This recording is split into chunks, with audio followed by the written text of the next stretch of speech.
우리 주위 분들과 인사하겠습니다. 모든 것이 하나님의 은혜입니다.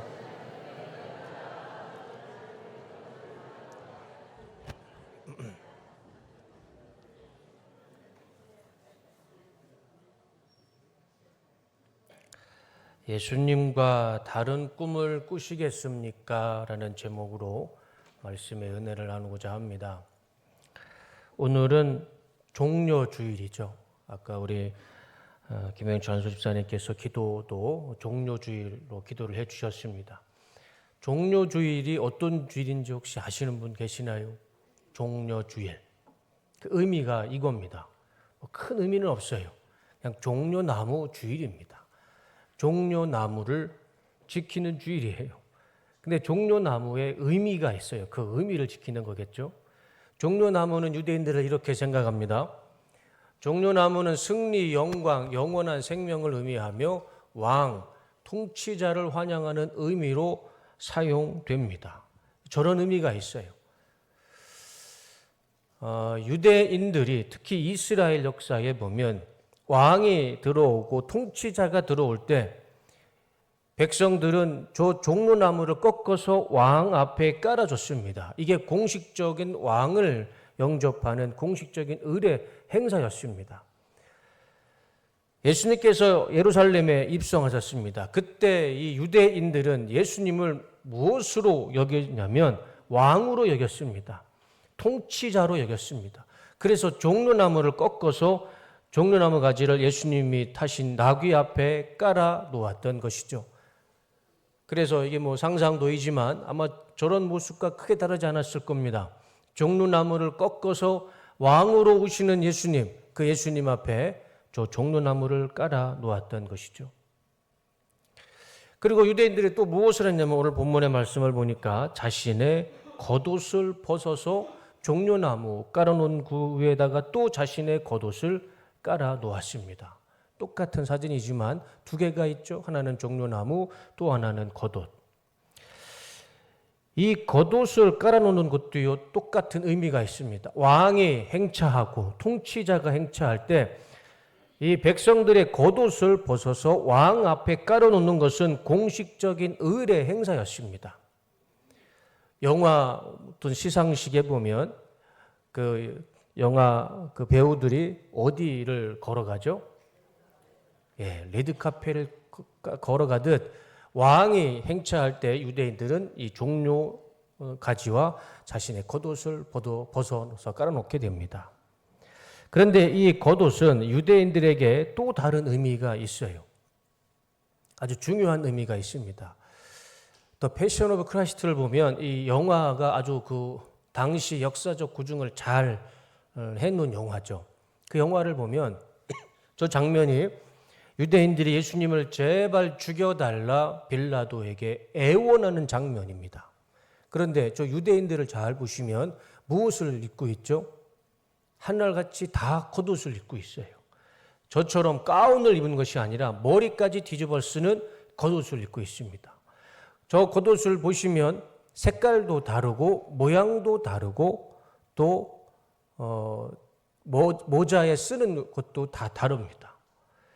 저 겉옷의 색깔과 무늬를 따라서 유대인들은 신분을 나타냈습니다. 중요한 것이죠. 그러니까 우리의 신분을 나타냈을 때 명함 또는 아이디 카드가 있죠. 주민등록 카드가 있죠. 그것처럼 유대인들에게 겉옷은 자신의 신분을 나타내주는 그런 기능과 역할을 했던 것이 겉옷이었습니다. 그리고 겉옷은 유대인들에게 밤에는 그들에게는 이불이 없기 때문에 겉옷을 이불로 덮고 잤고 한낮에는 그 뜨거운 한낮에는 우산이나 양산이 없기 때문에 겉옷으로 태양을 가렸습니다. 그러니까 이 겉옷은 유대인들에게 굉장히 중요한 재산이었어요. 자신의 정체성을 나타내주는 하나의 표시였고 또 자신의 갖고 다니는 유일한 재산이었습니다. 신분도 나타내주는 아주 중요한 역할을 했던 것이죠. 그 중요한 것을 왕이 지나가는 길에 깔아놓았던 것입니다. 자기에게 제일 중요한 것, 그것을 왕의 행렬 앞에 깔아놓았던 것입니다. 이 두 가지 행동만 보아도요, 오늘 본문에 나오는 유대인들은 예수님을 어떤 분으로 인정을 하고 종려나무를 꽂고 자신의 겉옷을 깔았는지 알 수가 있습니다. 유대인들은 예수님을 무엇으로 여겼을까요? 왕으로 여겼습니다. 그들의 진심은 예수님을 왕으로 여겼고 통치자로 여겼습니다. 이 두 가지 모습만 보더라도요, 그들의 마음을 알 수가 있어요.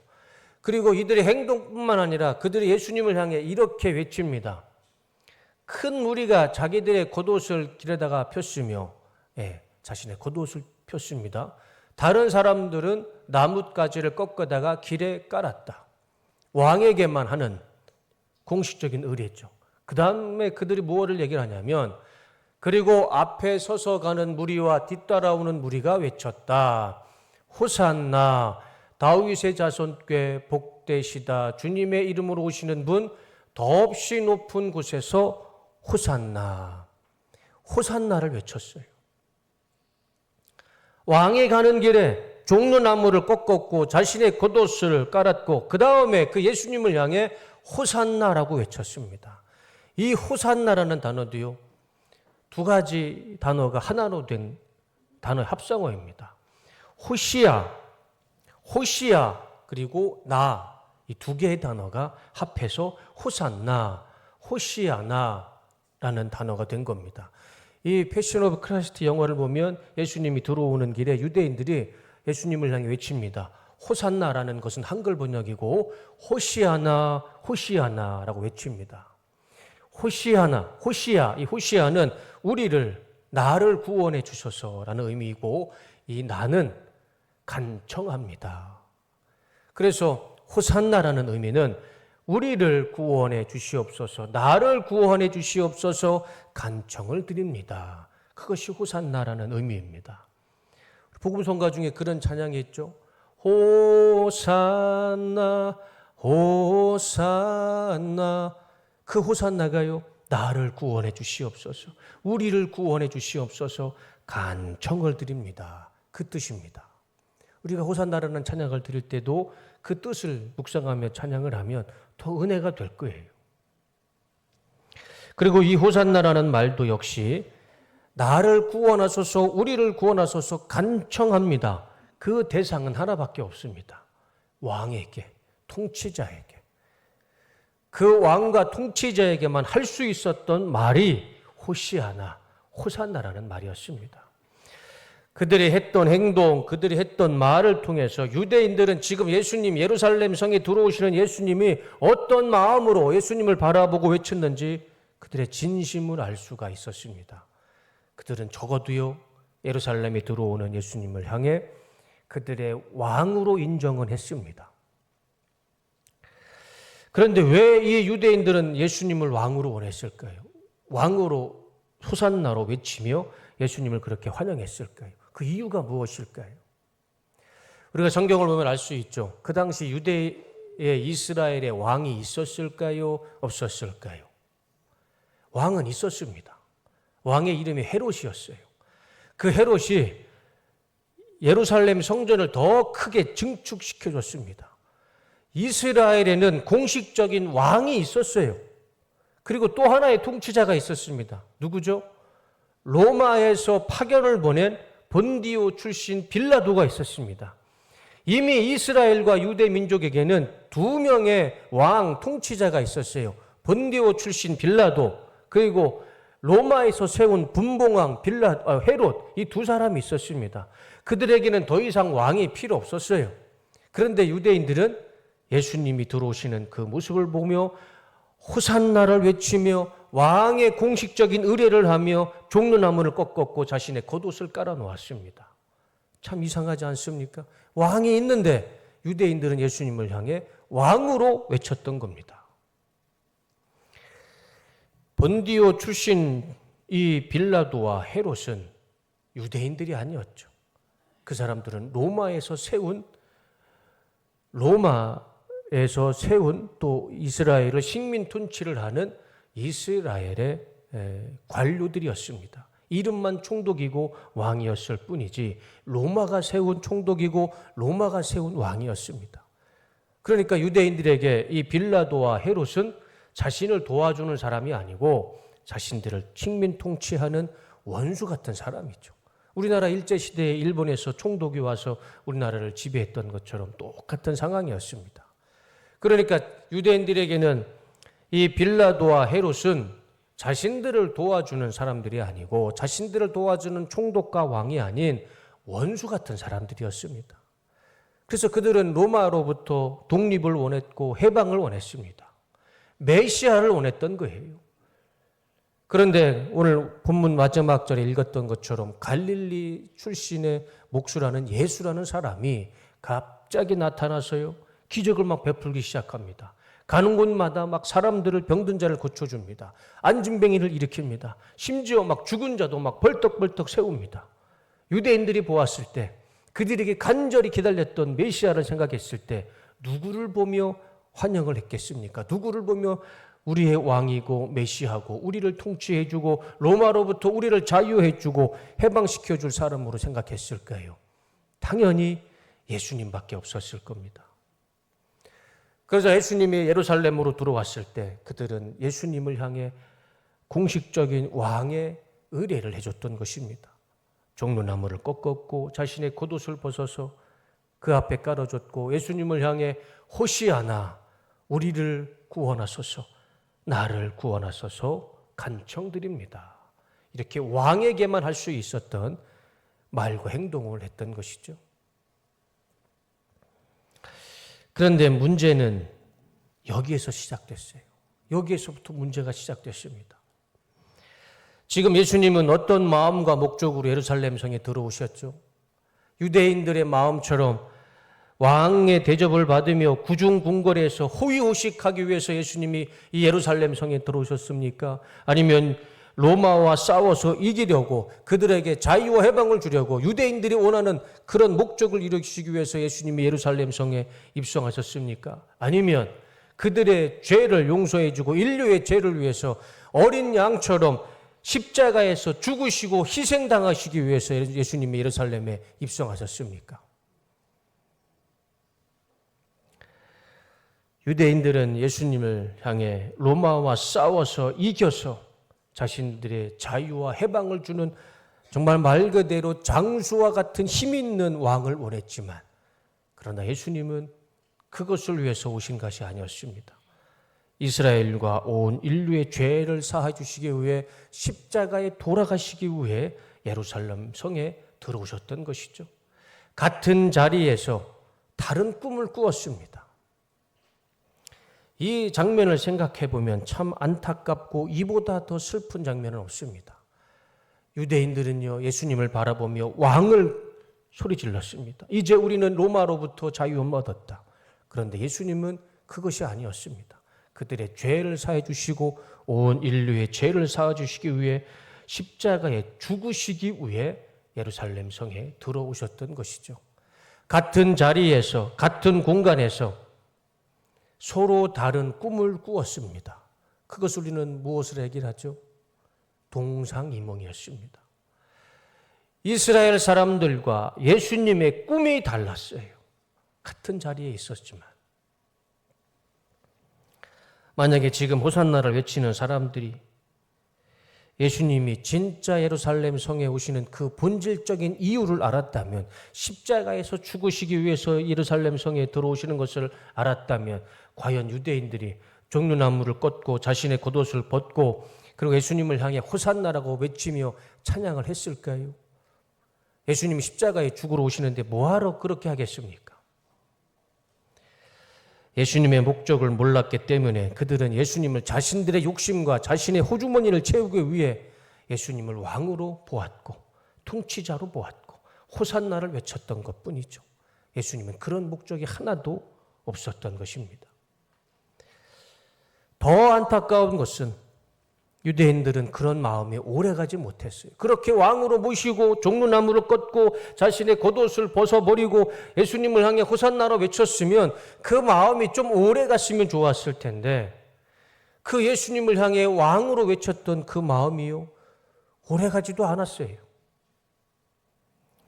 호산나를 외치던 사람들이 갑자기 마음이 변해서 아까 제가 사진을 보여드렸던 것처럼 빌라도 법정 앞에서 저 예수를 십자가에 죽여라 외칩니다.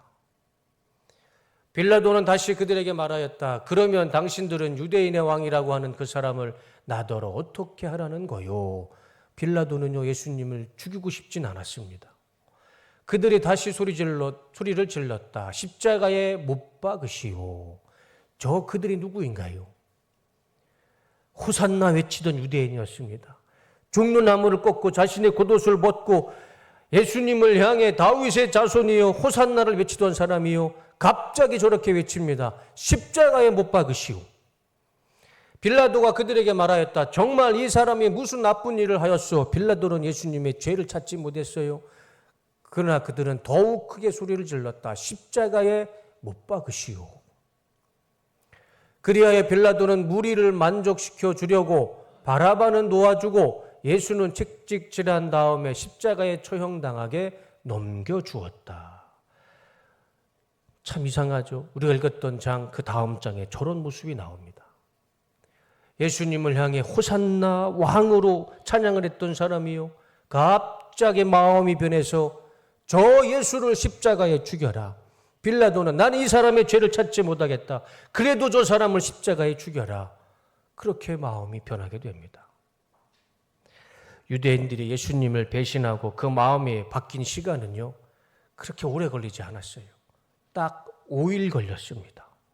주일날 오늘 종료주일에 예수님이 예루살렘에 입성하실 때 그들은 예수님을 왕으로 통치자로 호산나로 외쳤지만 5일이 지난 금요일날 아침에는 그 예수님을 향해 십자가에 죽여라 외치는 사람으로 변했던 것입니다.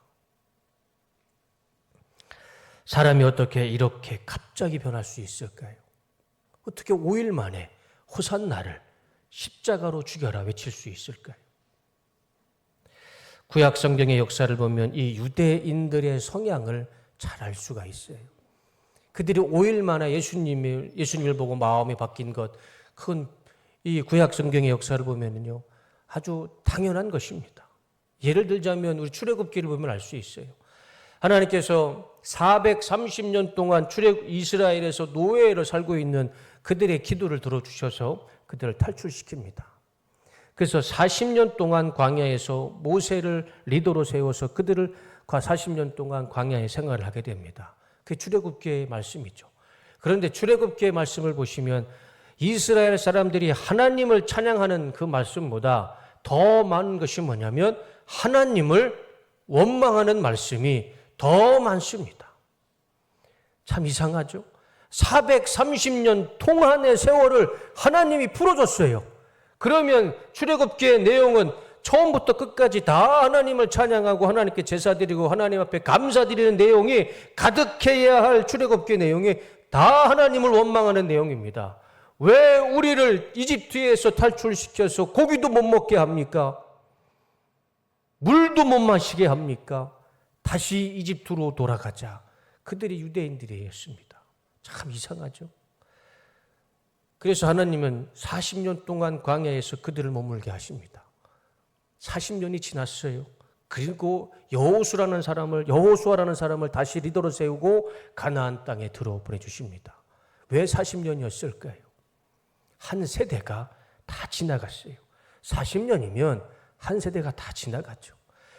이집트에서 광야로 나온 40년 살고 있는 그 이스라엘 사람들, 하나부터 열까지 다 하나님을 원망하는 이스라엘 사람들, 아침에는 만나, 저녁에는 메추라기, 낮에는 구름기둥, 밤에는 불기둥을 보면서도 하나님을 원망하는 그 40년 동안의 그 세대들을 다 사라지게 하고 새로운 세대, 새로운 사람들을 중심으로 하나님은 여호수아를 통해서 가나안 땅에 들어가게 하셨습니다. 그러면 가나안 땅에 들어갔으면 이스라엘 사람들이 하나님께 감사함으로 잘 섬겨야 되는데 이 가나안 땅에 정착해서 참 잘 살고 있는 이스라엘 사람들이 어떡합니까? 하나님을 그때는 원망도 안 해요. 어떡합니까? 하나님을 버립니다. 하나님을 버리고요. 이 가나안 땅의 토착 우상이었던 바알, 아세라, 몰렉, 다곤, 아스타롯 하나님을 버리고요. 우상을 섬기게 돼요. 적어도 40년 동안 광야에는 하나님은 믿었어요. 원망은 했지만 하나님을 믿었어요. 그런데 가나안 땅에 정착한 이스라엘 사람들은요. 아예 하나님을 버리고 우상을 섬깁니다. 그 역사가 어떤 역사입니까? 사사기 역사예요. 사사기. 지난주 오후 예배까지 제가 사사기 말씀을 같이 보았지 않습니까? 사사기 21장 25절 마지막 절의 그 결론이 무엇입니까? 모든 사사기 21장의 결론에 25절이 딱 하나 나와요. 그들은 왕이 없고 하나님이 없고 그들의 소견대로 그들의 마음대로 살더라. 그게 사사기의 결론이에요. 가나안 땅에서 하나님이 그 땅을 주시고 그 모든 기적을 베푸신 그것을 눈으로 보던 이스라엘 사람들이요, 사사기의 결론이 그들의 소견대로 그들의 마음대로 살더라.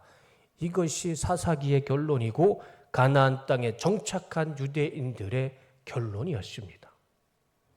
5일 만에 호산나를 십자가로 죽여라 변한 것, 그거는요 양반입니다.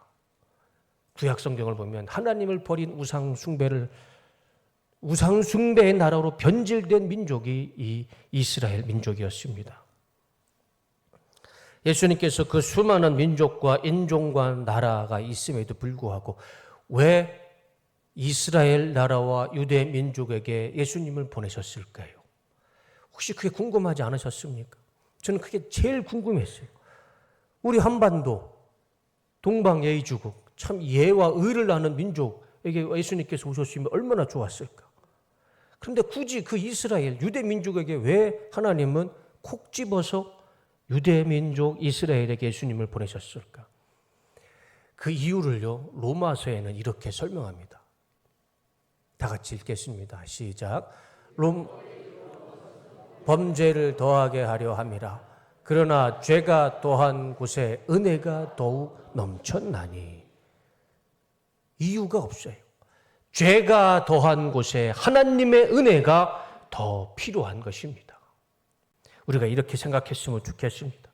예수님이 오셔야 할 만큼 이스라엘과 유대 민족은 죄가 더했던 것입니다. 유대 민족이 뛰어나고 그 유대 민족에게는 특별한 DNA가 있고 더 거룩한 유전이 있는 민족이라서 하나님이 이스라엘 사람과 유대인들을 더 특별하게 사랑하시고 그 사람들을 통해서 예수님을 보내신 것이 아니라 하나님께 대한 원망과 배신의 역사, 우상 숭배의 역사가 있는 민족, 죄가 더 많은 곳에 하나님은 그들을 더 불쌍히 여기셔서 그 민족에게 예수님을 보내셨던 것입니다. 이거 외에는 하나님께서 이스라엘과 유대 민족에게 예수님을 보낸 이유를 우리는 찾을 수가 없는 것이죠. 유대인들이 진심으로 원했던 것은 예수님이 아니었습니다. 그들이 원했던 것은 예수님 손에 있는 떡덩어리와 그리고 표적밖에는 그들은 원했던 것이 없습니다. 그들은 예수님을 사랑한 적이 없어요. 지금도 그들은 예수님을 사랑하지 않습니다. 단 한 번도 그들은 예수님을 사랑한 적이 없습니다. 예수님이 가지고 있었던 기적과 표적과 자신들이 기대했던 그 혜택만을 기다렸고 그것만 보았지 유대인들은 예수님을 진심으로 사랑하지 않았습니다.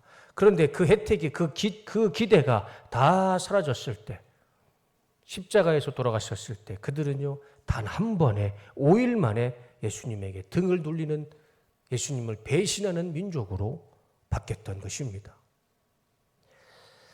철학자 니체는 이렇게 말합니다. 군중은 진리가 아니다. 맞습니다. 군중은 진리가 아닙니다. 많은 사람들이 외친다고 거기에 진리가 있는 건 아닙니다. 많은 사람들이 걸어간다고 거기에 진리가 있는 것은 아닙니다. 진리는 사람의 말에 있지 않습니다. 요한복음 7장 12절 말씀을 다 같이 읽겠습니다. 시작. 무리 가운데에는 예수를 두고 말들이 많았다. 더러는 그를 좋아하는 사람들이라고 말하고 더러는 무리를 미혹하는 사람이라고 말하였다. 유대인들이요 예수님을 평가하는데 두 가지로 평가합니다. 반은 예수님은 좋은 사람이다 말하고 반은 예수님은 무리를 미혹하는 사입이다, 이단이다. 그렇게 예수님을 평가합니다. 사람의 말은 진리가 아닙니다. 사람의 기준은 진리가 아닙니다. 많은 사람들이 외친다고 거기에 진리가 있는 것이 아닙니다. 많은 사람들이 호산나를 외치고 종려나무를 꺾고 자신의 겉옷을 벗어서 예수님 앞에 까른다 할지라도 그 사람들 속에 진리가 없고 진리를 깨닫지 못한 말이라면 그것은 한낱 깃털보다 가벼운 사람의 말일 뿐입니다. 그 말은 얼마 못 가 예수를 죽여라 십자가에 못 박혀라 그렇게 변하는 아주 가벼운 사람의 말일 뿐입니다. 진리는 많은 사람의 외침 속에 있는 것이 아니라 한 사람이 외치더라도 진리를 깨닫고 진리를 만나서 그 진리를 그대로 외치는 사람의 말 속에 변하지 않는 진리가 있는 것입니다. 중세시대 15세기에 한 사람만이 진리를 외쳤고 하나님 말씀을 그대로 외쳤습니다. 그랬을 때 역사가 바뀌었습니다. 그 사람이 누구인가요? 마틴 루터입니다. 종교개혁자 마틴 루터. 한 사람이 진리를 깨닫고 그 진리를 외쳤을 때 하나님은 그 사람 말을 통해 진리를 통해 역사를 바꾸셨던 것이죠. 많은 사람이 얘기한다고 거기에 진리가 있는 것이 아닙니다. 진리이신 예수님을 만나지 못하고 깨닫지 못하면 누가 호산나를 외치면 우리도 거기에 가서 호산나를 외치는 것이고 누가 예수님을 못 박아라 가면 우리도 가서 우리도 예수님을 향해 우리도 예수님을 못 박으십시오라고 외칠 뿐입니다. 우리 안에 진리와 또 그 진리이신 예수님을 만나고 깨닫는 은혜가 있으시기를 주님의 이름으로 축원합니다. 19세기 영국에 아주 유명한 설교가 부흥사가 있었죠. 우리 침례교회의 아주 귀한 유산이죠. 이 찰스 스펄전 목사님이 이렇게 얘기를 합니다. 많은 이들이 그리스도의 왕관에는 환호하지만 그분의 가심 연류관은 거부한다. 참 정확하게 지적한 것 같습니다. 진정한 제자는 진정한 성도는 종려나무를 꺾어서 자신의 겉옷을 벗어서 예수님 앞에 깔아주고 호산나라고 외치는 그것이 진정한 성도와 진정한 제자의 모습이 아닙니다. 상황에 따라 변하고 자기 욕심에 따라 변하는 믿음이 아니라 오직 진리를 깨닫고 진리 안에 머물러서 어떠한 상황에도 변하지 않고 세상의 소리, 사람의 소리에 흔들리지 않고 말씀 안에서 진리 안에서 온전히 십자가의 길을 걸어가는 자, 그 자가 진정한 제자이고 성도가 되는 줄로 믿습니다. 유대인들은 예수님과 같은 장소에 있었지만 동상이몽, 다른 꿈을 꿨어요. 예수님은 그들의 죄사함을 사해주고 그들을 구원해주고 천국의 은혜를 주고 싶었는데 그들은 천국에는 관심도 없었습니다. 죄사함은 관심도 없었어요. 그냥 예수님 손에 붙잡혀 있는 보따리만, 그 보따리에 뭐가 있을까 그것만 관심이 있었던 겁니다. 결과가 어떻게 됐을까요? 하나님의 아들 예수님을 죽인 민족이 누굽니까? 유대인밖에 없어요. 이 말씀을 우리가 더 실제적으로 설명해 드리면 창조주의 신, 자신들을 창조한, 자신들을 만든 주인, 창조주의 신을 죽인 민족이 누구입니까? 유대인밖에 없어요. 어느 나라, 어느 민족, 어느 인종을 다 통틀어서도요, 창조주의 신을 죽인 민족은 이스라엘과 유대민족밖에 없습니다. 자신을 창조한 그 주인을 죽인 민족은 이스라엘과 유대민족밖에 없어요. 처음부터 우상 숭배하는 나라, 차라리 우상 숭배가 낫죠. 창조주의 신을 죽인 민족은 이스라엘밖에 없습니다. 유일하게 창조주의 신을 죽인 민족이 이스라엘과 유대 민족입니다. 그 민족이 노벨상을 많이 탔다고 부러워할 거 하나도 없어요. 주인도 못 알아보는 민족이 우리가 뭐하러 부러워하겠습니까? 노벨상을 100번, 1000번 탄다 한들 자신들의 손으로 예수님을 죽이고 주인을 못 알아보는 민족이, 그 민족이 무엇에 본받을 것이 있겠습니까? 그리고 지금 역사를 보면 알 수 있죠. 지금까지도 유대인들은요, 예수님을 거짓 선지자로 믿으며 살아갑니다. 참 안타까운 민족이죠. 차라리 우상 숭배를 하면 예수님을 믿는 가망과 희망은 있는데 유대 민족은요, 아예 그런 가망과 희망이 사라졌어요. 그들에게 예수님은 그냥 거짓 선지자인 뿐입니다. 그런 민족에게 어떻게 구원의 희망이 있고 소망이 있겠습니까? 길이요 진리요 생명이신 분은 예수님밖에 없습니다. 그런 예수님을 죽이고 거짓 선지자로 믿는 민족이 어떻게 구원을 받고 그 민족에 무슨 희망과 비전과 꿈이 있겠습니까? 진짜 이 민족, 이 온 나라 가운데 가장 불쌍한 민족이요 유대 민족입니다. 그리고 지금 2026년 현실을 보아도요, 유일하게 전쟁에 끊이지 않는 나라와 민족이 어디입니까? 이스라엘밖에 없어요. 그 민족은요, 늘 전쟁과 테러의 공포 속에 살아갑니다. 그게 이스라엘과 유대 민족입니다. 평화가 없는 민족. 우리가 절대 그 이스라엘과 유대를 향해서 뭐 타부르타라는 것도 있고 유대인들의 뭐 교육 방식도 있고 그거 하나도 부러워할 거 없습니다. 참 불쌍하고 딱한 민족이죠. 오늘은 종료주일 고난주간의 시작입니다. 예수님께서 예루살렘 성에 십자가에 돌아가시기 위해 들어오시는 고난주간의 첫 주입니다. 사람과 세상의 말에 흔들리는 믿음이 아니라 진리이신 예수님을 만나고 진리이신 예수님을 깨달아서 온전히 십자가의 길로만 걸어가시는 이 고난주간 한 주의 삶이 되시기를 주님의 이름으로 축원합니다. 그래서 예수님의 꿈이 나의 꿈이 되고 예수님의 비전이 나의 비전이 되고 예수님의 뜻이 나의 뜻이 돼서 예수님과 동상이몽이 아니라 예수님과 합력하여 선을 이루며 하나님의 뜻을 이루어가는 우리 뚝섬교회와 우리 뚝섬교회 모든 성도님들의 삶이 되시기를 주님의 이름으로 축복합니다. 기도하겠습니다. 주님의 마음이 우리의 마음이 되게 하여 주시옵소서. 내 앞에 있는 상황에 따라 믿음이 달라지지 않게 하여 주시옵소서. 진리이신 예수님을 붙잡고 사람과 세상의 말에 흔들리지 않는 믿음을 주시옵소서. 주님께서 걸어가신 이 십자가의 길을 우리도 걸어가며 뒤따르는 성도의 삶이 되게 하여 주시옵소서. 이것이 우리 뚝섬교회의 미래와 비전이 되게 하시고 우리의 미래와 비전이 되게 하여 주시옵소서. 예수님의 이름으로 기도드립니다. 아멘.